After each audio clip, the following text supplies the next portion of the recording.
அருள் பெரும் ஜோதி தனிப்பெரும் கருணை ஈன்றதை செய்வோம் இல்லாதவருக்கு ஸ்ரீ செந்தூரான் அறக்கட்டளையின் சார்பாக இந்த மாதம் நன்கொடை வழங்கிய அனைத்து நல்லுள்ளங்களுக்கும் என் நெஞ்சார்ந்த நன்றிகள் பல. ஸ்ரீதர் கிரிப்டோ அவர்களுக்கும் மற்றும் மலேசியாவில் இருக்கக்கூடிய சேதுராமன் ஐயா அவர்களுக்கும், செந்திலாண்டவர் கேட்ரிங் உரிமையாளர் அவர்களுக்கும் எங்கள் செந்தூரான் அறக்கட்டளையின் சார்பாக நன்றியை தெரிவித்துக் கொள்கிறோம். ஒவ்வொரு மாதமும் நமக்கு அன்னதானம் வழங்கி கொண்டிருக்கூடிய நல்ல உள்ளங்களுக்கும் என் நெஞ்சார்ந்த நன்றிகள் பல. நிறைய பேசணும், என்ன மாதிரியான விஷயங்களை பேசலாம்? ஜோதிடம் நிறைய பறந்து விரிந்து கிடக்கு. என்னன்னா, ஒரு பரிகாரத்தை இப்படியும் சொல்லலாம். இப்போ ஒரே நாளில் வழிபடக்கூடிய கோயில்களும் இருக்கு. சார், ஒரே நாள் இந்த கோயிலில் மட்டும் வழிபாடு பண்ணால் போதுமா? ஒவ்வொரு ஊர்களுக்கும் ஒரு கோவில் இருக்கு. பௌர்ணமி அன்னைக்கு மேலூரில் இருக்கக்கூடிய திருவுடை நாயகின்னு ஒரு கோவில் இருக்கு. திருவுடை நாயகின்னு ஒரு கோவில் இருக்கு. மதுரை மாவட்டம் மேலூரில் இருக்கக்கூடிய திருவுடை நாயகி கோயிலுக்கு பௌர்ணமி அன்னைக்கு நீங்கள் போய் வழிபாடு பண்ணிட்டு வந்தால் கண்டிப்பாக செல்வத்தடை உங்களுக்கு சரியாயிரும். என்ன சார், திருவுடை நாயகி அப்படின்னா என்ன? திருனா எதை குறிக்கிறது? மரியாதையை குறிக்குமா? உடை அப்படின்னா சுக்கிரனை குறிக்குதா? நாயகி அப்படின்னா எதுக்கு? ஜெகத்திற்கே யாரு நாயகின்னு சொல்றோம். அப்போ ராணியை குறிக்குதா? அப்போ இங்க இரட்டை சுக்கிரனா வந்துருதா? பௌர்ணமி நமக்கு சுக்கிரன் சந்திரன் தானே. அப்போ இந்த மேலூரில் இருக்கக்கூடிய திருவுடை நாயகி அம்பாள் பௌர்ணமி தினத்தை அன்னைக்கு நீங்கள் வழிபட்டீங்கன்னா கண்டிப்பாக சுக்கிரன் உங்களுக்கு அதீதமான செல்வங்களை கொடுத்துருவார். சுக்கிரன் உங்களுக்கு கண்டிப்பாக செல்வத்தை கொடுத்து விடுவார். சந்திரனால ஒரு நன்மை இருக்காங்க, சந்திரனால ஒரு நன்மை இருக்கு. அதே மதியானம் என்ன பண்ணணும்? திருவொற்றியூர், சென்னையில் இருக்கக்கூடிய திருவொற்றியூரில் இருக்கக்கூடிய வடிவுடை நாயகி அம்மன், சென்னையில் இருக்கக்கூடிய வடிவுடை நாயகி அம்மன், அது திருவொற்றியூரில். இப்படி அம்மன் தலங்களே நிறைய இருக்கு. ஒவ்வொரு இடத்துக்கும் ஒவ்வொரு கோவில் இருக்கு. இதுவே மாலை நேரத்தில் அப்படின்னா வடமுல்லை வாயில் தெரியும், முல்லை வாயில் தெரியும்ல, வடமுல்லை வாயிலில் கொடியடை நாயகின்னு பேர், கொடியடை நாயகி. இப்படி இந்த மாதிரி ஒவ்வொரு கோவில்களும் பௌர்ணமி நாளில் இந்த 3 அம்பாளை வழிபட்டிங்கனாலே கண்டிப்பாக செல்வ வளம் பெருகும். பௌர்ணமி நாளில் இந்த 3 அம்மனை வழிபாடு பண்ணி பாருங்க, கண்டிப்பாக உங்களுக்கு செல்வம் உண்டாகும். அதில் எந்த விதமான மாற்றமும் இல்லை. சரி, இப்படி பௌர்ணமி நாளுக்கு சொல்லிட்டோம். சார், பௌர்ணமி நாள் இருக்கட்டும், கிரகங்களுக்கான கோயில்கள் இப்போ நவ கைலாயம், நவ திருப்பதி எல்லாரும் கேள்விப்பட்டிருப்பீங்கல்ல. இதெல்லாம் யார் போயிருக்கான்னு தெரியாது. இப்போ நவ கைலாயம் அப்படின்னா சேந்த பூமங்கலம்னு ஒரு, சரிங்களா? அதுக்கடுத்து ராசாபதி, அதுக்கடுத்து தென் திருப்பேரை, சரிங்களா? ஸ்ரீ வைகுண்டம், அதுக்கப்புறம் முரப்பநாடு, அதுக்கப்புறம் குன்னத்தூர், அடுத்து கொடகநல்லூர், சேரன் மாதேவி, பாபநாசம். இந்த 9 இடங்களும் பார்த்தீங்கன்னா நவ கைலாயங்கள், நவகிரகங்கள் சாப உபோஷணம் பெற்ற தலங்கள். இப்படி 9 கிரகங்களும் கண்டிப்பாக நமக்கு நன்மை செய்யும். ஆனால் எந்த கோயிலுக்கு போனால் செய்யும்னு ஒரு கணக்கு இருக்குல்ல சார். ஜாதக ரீதியாக ஒவ்வொருத்தருக்கும் ஒரு கிரகம் வீக்காக இருக்கும். அப்போது ஒரு முறை இந்த நவ கைலாயங்கள் போயிட்டு வந்தால் என்ன? ஒரு கைலாயத்துக்கு போனாலே அவ்வளோ புண்ணியம்னு சொல்கிறோம். அப்போ நவ கைலாயத்துக்கு போனால் இந்த கோயில்கள் எல்லாமே குறைஞ்சது 2000 வருஷம் பழமையான கோயில்கள். எத்தனை வருஷம்? 2000 வருஷத்துக்கு மேலே பழமையான கோயில்கள். இதே நவ திருப்பதி, இது பாருங்க, ஸ்ரீ வைகுண்டம் சுக்கிரனுக்குரிய தலம். அடுத்து திருவரம் மங்கைன்னு பேர், திருவரக்குன் மங்கை. இது பார்த்தீங்கன்னா சூரியனுக்குரிய தலம். அடுத்து திருப்புளியங்குடி. திருப்புளியங்குடி சந்திரனுக்குரிய தலம். அதுக்கடுத்து திருவிளை வில்லிமங்கலம், ரெட்டை திருப்பதி இருக்கக்கூடியது, ராகுக்கும் கேதுக்குரிய ஸ்தலம். அதுக்கடுத்து திருக்குழந்தை. திருக்குழந்தைன்றது செவ்வாய்க்குரிய கோயில். அதுக்கடுத்து திருக்கோளூர், குரு பகவானுக்கான கோவில். அதுக்கடுத்து திருப்பேரை, சனி பகவானுக்குரிய கோவில். அடுத்து திருக்கூர், ஆழ்வார் திருநகரி, புதனுக்குரிய ஸ்தலம். இப்போ கஞ்சனூர் போகிறீங்க, இப்படி ஒரே ஒரு இடத்துல இருக்கக்கூடிய நவகிரகத்தை நோக்கி பயணிக்கிற நம்ம பெருமாளும் சிவன் கோயில்களும் சேர்ந்து இருக்கக்கூடிய நவகிரகங்கள் பெருமாள் கோயிலில் இருக்குமா? அதான் இதை நவ திருப்பதின்னு சொல்கிறாங்க. வாழ்க்கையில் ஒரு முறையாவது நவகைலாயமும் நவ திருப்பதி யார் போயிட்டு வர்றீங்களோ கண்டிப்பாக சக்ஸஸ் ஆயிடுவீங்க. கண்டிப்பாக சக்ஸஸ் ஆயிடுவீங்க. இது நவ கைலாயம் நவ திருப்பதி நம்ம சொன்னோம். பெருமாள் கோவிலில் நவகிரகங்கள் பார்த்துருப்பீங்க. அதே மாதிரி திருமணம் நடக்காமல் இருக்கும். ரொம்ப வருஷமாக போராடி எல்லா கோயில்களும் போய் பார்த்துருப்பீங்க. ஆனால் இந்த திருமணம் விரைவில் நடக்கணும்னா ஒரு கோவில் சொல்கிறேன். மதுரை மீனாட்சி அம்மனுடைய அம்மா அப்பா கோவில். மதுரை மீனாட்சி அம்மனுடைய அம்மா அப்பா கோவில். இந்த கோவிலில் தான் நவகிரகங்கள் தன் மனைவியோடு இருக்கும். மதுரையில் இருக்கக்கூடிய மீனாட்சி அம்மனுடைய கதை அடுத்து சொல்லுவோம்ல. மலையஸ்துவ பாண்டியன் காஞ்சன மாலை, சரிங்களா? நந்தி சிலைக்கு எய்த்த மாதிரி உள்ள, சரிங்களா? மீனாட்சியினுடைய தாயும் தந்தையும் குழந்தையாக இருக்கும்போது மீனாட்சியை வளர்த்த தாய் தந்தை இருக்கிற தனி கோவில் இருக்கு. அந்த கோவிலில் தான் நவகிரகங்கள் தன் மனைவியோடு இருப்பாங்க. அப்போ ரொம்ப நாள் திருமணமாகாதவங்க, எல்லா பரிகாரத்தையும் பண்ணவங்க, எல்லா கோயிலுக்கும் போனவங்க கடைசியாக இந்த கோயிலுக்கும் போயிட்டு வந்துருங்கன்றேன். கண்டிப்பாக திருமணம் நடக்கும். அதில் எந்த விதமான மாற்று கருத்தும் இல்லை. புரியுதுங்களா? சரி, ஓகே.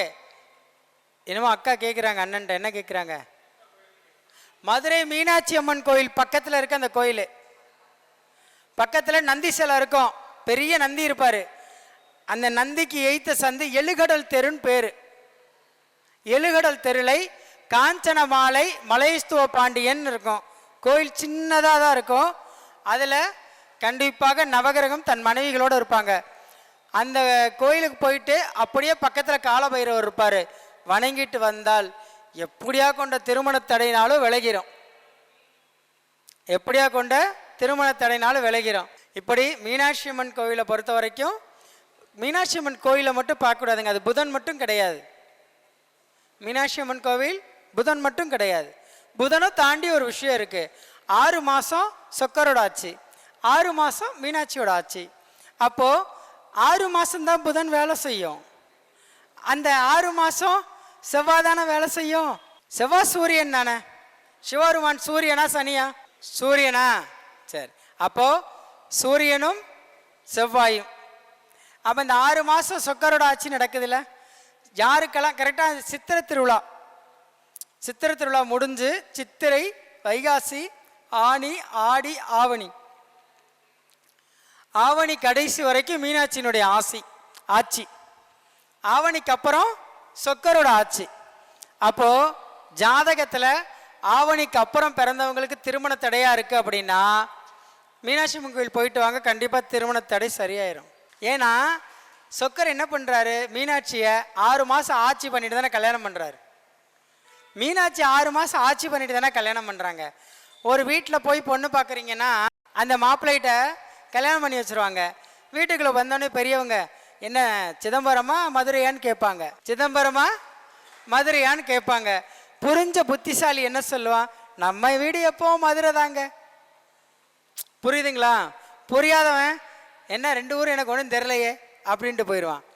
சிதம்பரம்னா நடராஜர் ஆட்சி, மதுரைனா மீனாட்சியினுடைய ஆட்சி. அந்த மாதிரி தில்லை சென்று மதுரை வந்தால் கண்டிப்பாக ஒரு ஒற்றுமை உண்டு. என்ன அப்படின்னா, பதவி போனவன் தில்லை போனோம், பதவி கிடைக்கணும் அப்படின்னா மதுரை போகணும். ஒரு உயரிய பதவி கிடைக்கணும் அப்படின்னா மதுரைக்கு வரணும். ஐயா எனக்கு பதவி போயிருச்சு, திரும்ப எனக்கு அந்த ஒரு நல்ல போஸ்டிங் வரணும்னா சிதம்பரம் நடராஜர் கோயிலுக்கு போகணும். இப்போ புரியுதுங்களா? அரசியல்வாதி யாரும் அந்த கோயிலுக்கு போக மாட்டாங்க. ஏன்? அங்க சிவன் தானே ஆச்சு, அவனுக்கு மீறி எவனும் இல்லையே. எவ்வளோ பெரிய கொம்பனா சித்தனா இருந்தாலும் ஏன் கவர்மெண்ட் அந்த கோயிலை மட்டும் எடுத்துக்கல? கவர்மெண்ட் சரியா நடக்காது. அதனாலதான் சிதம்பரம் நடராஜர் கோயில் தீட்சிதர்களே வச்சுக்கிட்டாங்க. அப்போ நான் என்ன சொல்றேன், 6 மாதம் இங்கேயும் 6 மாதம் அங்கேயும். அப்போ தில்லைக்கும் மதுரைக்கும் ஒரு சம்பந்தப்படுதா? ஒரு லாஜிக் இருக்குல்ல. லாஜிக் இருந்தாதான் சார் மேஜிக்கு. மேஜிக் இருந்தால் லாஜிக் இருக்காது. புரியுதுங்களா? ஒரு விஷயம் நம்ம செய்கிறோம் அப்படின்னா அதில் லாஜிக் இருக்கணும். அது இல்லைன்னா நம்மளால் செய்ய முடியாது. சார், வளையல் பரிகாரம் கேள்விப்பட்டிருக்கீங்களா? வளையல் பரிகாரம் கேள்விப்பட்டிருக்கீங்களா? கண்ணாடி வளையல்லையும் பரிகாரம் இருக்குது, மண் வளையல்லையும் பரிகாரம் இருக்குது, நம்மளுடைய பீங்கான் வளையல்லையும் பரிகாரம் இருக்குது, யானை தந்தத்தால் செய்யப்பட்ட வளையல்லையும் பரிகாரம் இருக்குது. இந்த மாதிரி மனித எலும்புகளால் செய்யப்பட்ட வளையல்லையும் பரிகாரம் இருக்குது. என்ன சார் இவ்வளோ விஷயம் சொல்கிறீங்கன்னா, மண் வளையலால் செய்யப்பட்ட பரிகாரம் எதுக்கு அப்படின்னா, ஒரு பெண்ணுக்கு ரொம்ப நாளாக திருமணம் ஆயிட்டு கணவன் நோய்வாய்ப்பட்டுறான். அந்த நோயை சரி பண்ணணுமா அந்த பெண்ணுக்கு என்ன பண்ணால், மண்ணால் செய்யப்பட்ட வளையல் அணிந்து ஆற்றில் போய் அந்த வளையலை உடச்சி குளிச்சிடணும். அந்த கணவனுக்கு நோய் சரியாயிரும். இதில் ஒரு பெரிய சூட்சம் இருக்குது, கவனிச்சிருக்கீங்களா ஐயா? ஒரு கணவர் இருந்துட்டு ஒரு பெண்ணுக்கு என்ன சடங்கு நடக்கும்? வளையல் உடைக்கணும், பூ எடுக்கணும், பொட்டு அழிக்கணும். ஆனால் மண்ணால் செய்யப்பட்ட வளையலை எதுக்கா? மண்ணா செவ்வாய், செவ்வாய்னா நோய், சந்திரன்னா நீர். கணவன் நீராலையோ அல்லது நரம்பு சம்பந்தப்படுற பிரச்சனையெல்லாம் பாதிக்கப்பட்டிருக்காரு, அவருக்கு வெரிகோஸ் பிரச்சனை இருக்குது அப்படின்னா இந்த பொண் தலை நிறைய பூ வச்சு பொட்டு வச்சு மண் வளையல் ஆற்றுல போய் நின்று தட்டி உடைச்சிட்டு குளிச்சுட்டு வந்துட்டா அந்த கணவர் ஆயுஷ் பலத்தோடு இருப்பார். புரியுதுங்களா? சரி, இது ஒரு நோய்க்கான ஒரு பரிகாரம். இது கண்ணாடி வளையல். கண்ணாடி வளையல்ல என்ன சார் பரிகாரம் இருக்கே? கண்ணாடினா நம்ம என்ன சொல்கிறோம்? சுக்கிரன். கண்ணாடினா சுக்கிரன். ஜாதகத்தில் சுக்கிரன் கெட்டவன் என்ன பண்ணணும்? ஒன்று கண்ணாடியை உடைச்சு, இல்லை சுக்கிரன் அவயோகியாக இருக்காரு, சுக்கிரன் வைநாசிக நட்சத்திரமாக வர்றாரு, பூராட நட்சத்திரம் வைநாசிக்கம் அப்படின்னா சுக்கிரன்னு வைங்க. இப்போ இந்த மாதிரி இருக்குது அப்படின்னா கண்ணாடி வளையல் என்ன பண்ணணும்? ஒன்று வாங்கி உடைக்கணும். இல்லை அப்படின்னா கண்ணாடியே ஒரு 100 ரூபாய்க்கு வாங்கி நம்மளை ஒரு தடவை பார்த்துட்டு கரெக்டாக சுக்கிரனுடைய ஓரம் இருக்கா, அந்த ஓரில் அந்த கண்ணாடியை வளையலையோ அந்த கண்ணாடியை உடைச்சிட்டா சுக்கிர தோஷம் சரியாயிரும். ரொம்ப எளிமையான பரிகாரம் தானே இது. ரொம்ப செலவாக போகிறது இல்லைல்ல. சரி, இது கண்ணாடி வளையலுக்கான பரிகாரம் சொல்கிறோம். செல்வ வளத்தை தக்க வைத்து கொள்ள வேண்டும். யானை குருவா? யானை குருவா சந்திரனா? யானை குரு தந்தம் சந்திரன். குரு சந்திர யோகம் ஏற்படணும் அப்படின்னா யானை தந்தத்தில் வளையல் கிடைத்தால் அந்த வளையலை மாட்டிக்கொண்டாலோ அல்லது வீட்டில் வச்சிருந்தாலோ மிகப்பெரிய கோடீஸ்வர யோகம் அமையும். பரிகாரங்களை இப்படி தான் எடுக்கணும். பரிகாரங்களை இப்படி தான் எடுக்கணும். சரி, இதெல்லாம் எங்கள் கேமராமேன் கேட்டுக்கிட்டனால இந்த சீக்கிரட்லாம் உடச்சிக்கிட்டு இருக்கேன். அதனால தான் என்னுடைய பரிகாரங்களை ஒன்றொன்னா சொல்லிகிட்டு இருக்கேன். இப்படி வளையலுக்கு மட்டும் இல்லைங்க, வைக்கிற பொட்டுக்கும் பரிகாரம் இருக்குது, கட்டுற சேலைக்கும் பரிகாரம் இருக்குது, எல்லாத்திட்டையும் நம்மகிட்ட பரிகாரம் இருக்குது. என்னென்னா எளிமையான முறையில் பரிகாரத்தை தேடிக்கணும். எளிமையாக இப்போ யானை தந்தத்தால் செய்யப்பட்ட வளையல், ஓகே. இரும்பு வளையல் கேள்விப்பட்டிருக்கீங்களா? போட்டிருக்கீங்களா? இரும்பு வளையல் எதுக்காக போடணும் சார்? ஒரு பொண்ணு ஜாதகத்தில் சனி வீக் ஆகிட்டார், சனி வீக் ஆகிட்டார், அவரோட எனர்ஜி கிடைக்கணும் அப்படின்னா இரும்பு வளையல் அந்த பொண்ணு போடணும். இரும்பு வளையலை அந்த பொண்ணு போட்டால் சனியினுடைய எனர்ஜி கண்டிப்பாக கிடைக்கும்ல. ஒரு பையனுக்கு அந்த சனியினுடைய தாக்கம் இருக்கு, அது குறையணும் அப்படின்னா பையன் இரும்பு காப்பு போடலாம்ல. அப்போ வளையல் தான் அதுவும். இது இப்போ பேங்கிள் போடுறோம் அப்படின்னா வளையல் தானே கணக்குக்கு. இப்படி ஒவ்வொரு இதுக்கும் வளையல் பரிகாரம் கண்டிப்பாக சக்ஸஸ் ஆகும். சரி சார், எனக்கு பணம் வரவே மாட்டேங்குது, திடீர்னு தடையாகுது, அடுத்து வருது, தடையாகுது, வருது. பணத்தை என்ன கிரகம்னு சொல்கிறோம்? குருவா சுக்கிரனா? கரெக்டாக சொல்லுங்கள். எப்படி? சூப்பர் ஸ்டார்னா குரு, புதுமுகம்னா சுக்கிரன். புரியுதுங்களா? பணத்தை நம்ம குருவாகவும் எடுத்துக்கொள்ளலாம், சுக்கிரனாகவும் எடுத்துக்கொள்ளலாம். அப்போ இந்த சுக்கிரனால் நமக்கு ரொம்ப பாதிப்பு இருக்குது, பணம் வந்து தடையாயிட்டே இருக்குது. சுக்கிரன் நம்ம என்ன சொல்கிறோம், ஆடம்பரமான இடங்கள்லாம் சுக்கிரன்னு சொல்கிறோம். லாட்ஜு, பெரிய கல்யாண மண்டபம், பியூட்டி பார்லரு, இதெல்லாம் வந்து சுக்கிரன்னு சொல்கிறோம். ஆனால் முடிவெட்டுற கடை சலூன் சுக்கிரனா கேதுவா? கேதுவும் சுக்கிரனும், கேதுவும் சுக்கிரனும். தன்னை அழகுபடுத்துறதுனா சுக்கிரன், முடியை வெட்டி கீழே போடுறதுனால கேது. யாருக்கெல்லாம் சுக்கிரன் கேது ஜாதகத்தில் இணைவில் இருக்குது, பிரச்சனையாக இருக்குது அப்படின்னா சலூன் கடையை கூட்டி சுத்தம் பண்ணுங்க.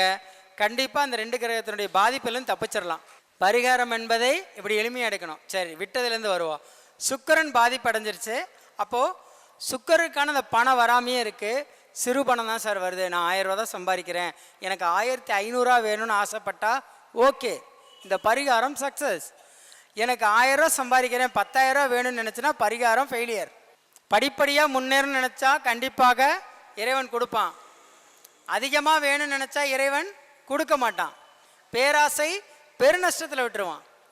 5 லட்ச ரூபா இன்வெஸ்ட் பண்ணி தொழில் பண்ணால் அதில் 5000 ஃபஸ்ட்டு கிடைக்கணும்னு நினை.